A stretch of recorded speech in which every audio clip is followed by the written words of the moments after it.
Assalamualaikum warahmatullahi wabarakatuh. Apa kabar nandaku semua? Semoga semuanya dalam keadaan sehat walafiat dan tetap semangat belajar. Ingat pesan pantun, dalam bergalah janganlah berkayu. Kalau berkayu bertambah basah. Dalam bersusah jangan mengeluh, semakin mengeluh semakin susah. Nah, untuk itu mengawali kegiatan kita pada hari ini, mari sama-sama memanjatkan doa kehadirat ilahi Rabbi dengan harapan aktivitas yang kita lakukan selain menambah ilmu pengetahuan dan keterampilan, tentunya akan bernilai ibadah di sisi Allah, Tuhan Yang Maha Esa. Berdoa dimulai. Berdoa selesai.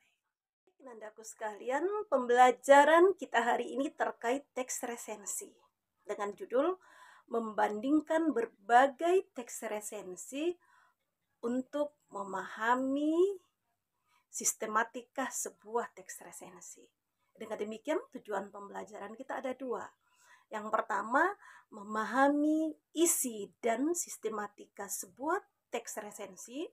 Yang kedua, membandingkan teks resensi. Adapun materi prasyarat kita terkait materi ini, nandaku pertama-tama harus memahami apa itu teks resensi. Nah, teks resensi itu sama dengan kegiatan atau menulis teks terkait dengan mengulas atau memberikan penilaian terhadap sebuah karya. Baik itu karya sastra, novel, buku, pementasan, lagu, dan sebagainya. Orang yang meresensi disebut peresensi atau pengulas. Untuk itu, perhatikan slide.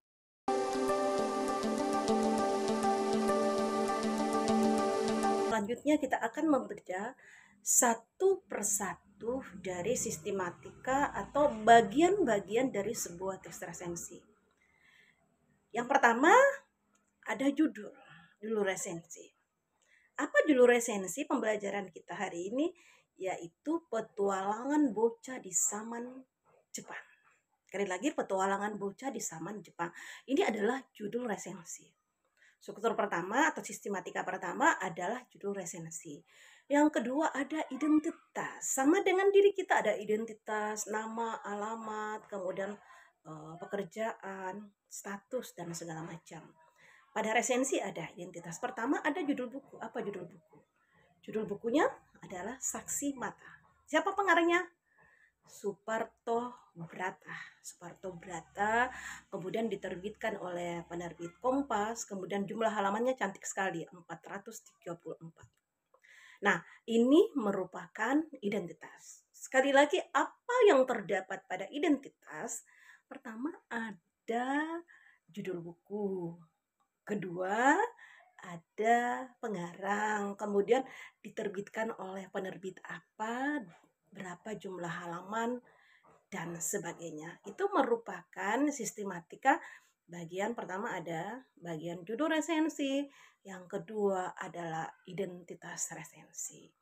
Jadi tolong disimak nandaku sekalian sehingga ketika ada di dalam ulangan atau ketika kalian mengulas nanti, Anda betul-betul tahu bagaimana sistematikanya. Saya kira demikian nandaku sekalian. Selanjutnya simak bagian berikutnya yaitu bagian pendahuluan dan isi. Baik anak-anakku semua, selanjutnya kita beralih kepada struktur berikut yaitu pendahuluan.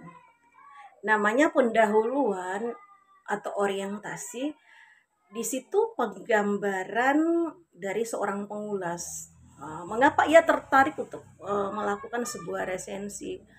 Apa yang menjadi dasar atau background dari sebuah resensi untuk ketertarikannya meresensi sebuah karya. Dan di situ juga terkadang tergambarkan tujuan dari seorang resensi. Kita lihat pada resensi petualangan bocah di zaman Jepang. Di sini digambarkan pada pendahuluan bahwa sang pengulas atau penulis tertarik atau setelah membaca karya yang tebal ini 434 halaman, dia teringat pada dua karya sebelumnya, di mana karya yang sebelumnya yang bisa Nandaku lihat di slide-nya Ibu, di situ tergambar bahwa tokohnya juga adalah bocah yang berumur 10 tahun. Yang kedua, ada karya yang menggambarkan tentang kondisi Jakarta pada zaman Belanda, dan bagaimana dengan Saksi Mata nantinya, di mana letak keterkaitan antara Sakti Mata dengan karya yang terdahulu ini. Dan inilah yang akan dijabarkan pada seputar isi atau deskripsi tentang Saksi Mata. Untuk itu, perhatikan penjelasan berikutnya. Nah, selanjutnya kita beralih pada struktur isi. Apa yang dijabarkan pada isi itu adalah inti dari isi resensi. Di sinilah digambarkan bahwa pada Saksi Mata itu tokoh utamanya adalah seorang Cili ya, yang bernama Kuntara, yang waktu itu bertindak seolah-olah sebagai detektif. Kemudian bagaimana dia ada di zaman penjajahan Jepang. Kemudian pada cerita ini digambarkan latarnya terjadi di Surabaya. Kemudian betul-betul menggambarkan bahwa setting dari cerita ini seolah-olah betul-betul terjadi. Jadi pembaca ketika dia membaca seolah-olah dia berada di peperangan Jepang waktu itu. Apa yang terjadi pada Saksi Mata di sini digambarkan bahwa Kuntara melihat sosok orang yang dikagumi, Mulikrum, itu ternyata bersama dengan seorang lelaki. Awalnya dia tidak tahu bahwa lelaki itu adalah suaminya.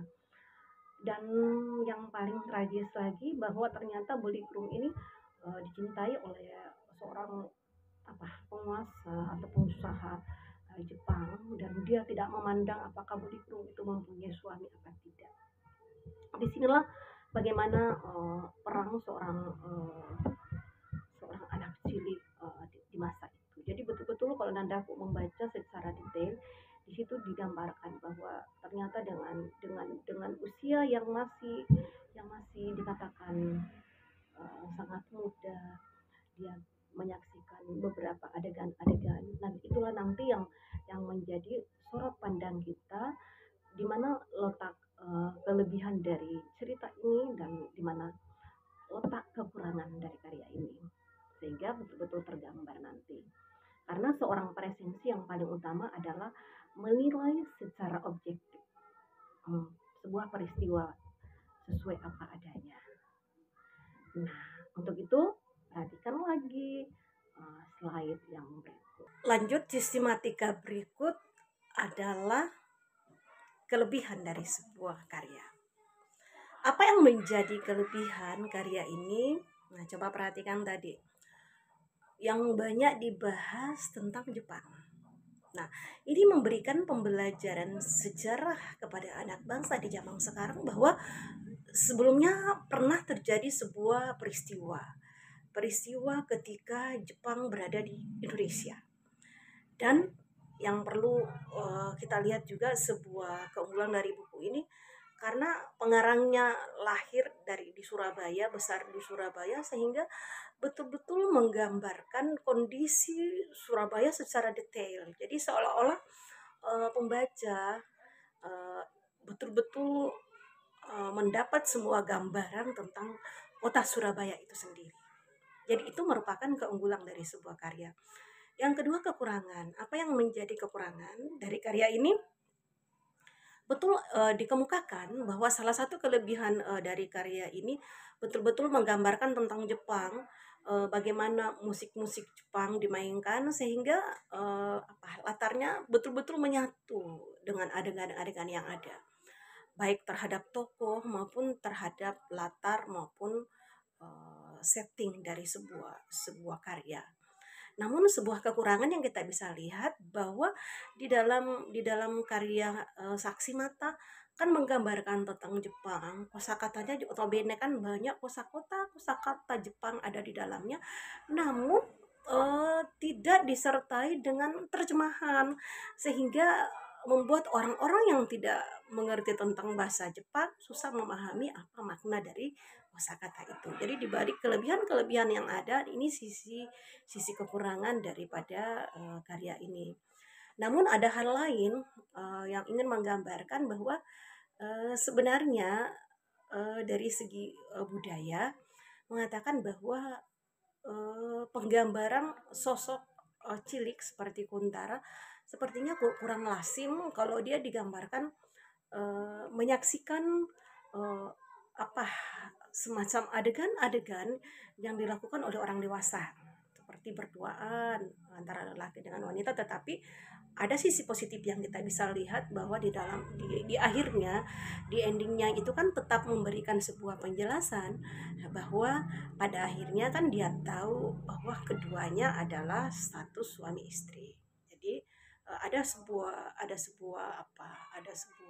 kebijakan, ada sebuah pandangan yang kita bisa lihat bahwa sekalipun awalnya ada yang menyoroti bahwa karya ini tidak layak ditonton oleh anak-anak di bawah umur, ya, tetapi disinilah kebijakan kita sebagai penonton untuk memberikan pemahaman-pemahaman, melakukan pendampingan dan segala macam.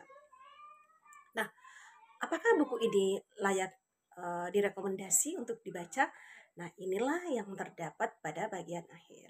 Nah, buku ini notabene layak untuk dibaca. Mengapa layak? Karena di dalamnya memberikan pembelajaran-pembelajaran kepada pembaca, jika itu nanti difilmkan kepada penonton, bahwa perlu sosok keberanian, eh, keberanian di dalam membela sebuah kebenaran, kemudian memberikan pembelajaran kepada kita bahwa pernah memang sebelum zaman kemerdekaan ternyata di Indonesia itu ada penjajahan Jepang. Nah, sama dengan buku yang dibaca sebelumnya ketika peristiwa Jakarta, di situ ada proses bagaimana penjajahan Belanda. Jadi intinya nadaku sekalian, ini merupakan isi dari resensi yang kita pelajari pada hari ini, sekaligus merupakan sistematika dari resensi itu sendiri.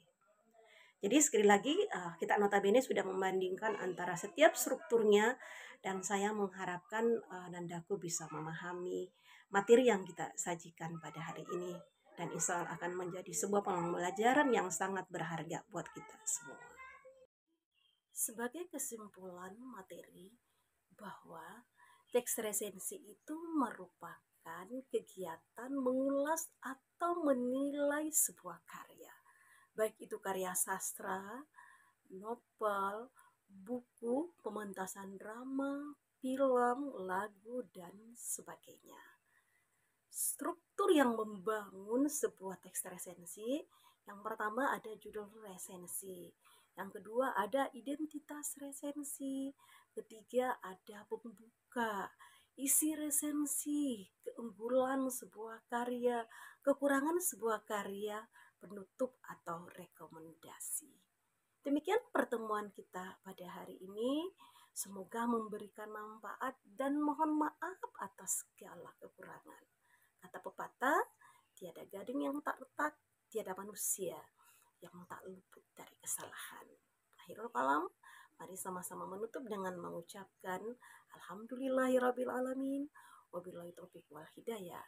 Assalamualaikum warahmatullahi wabarakatuh.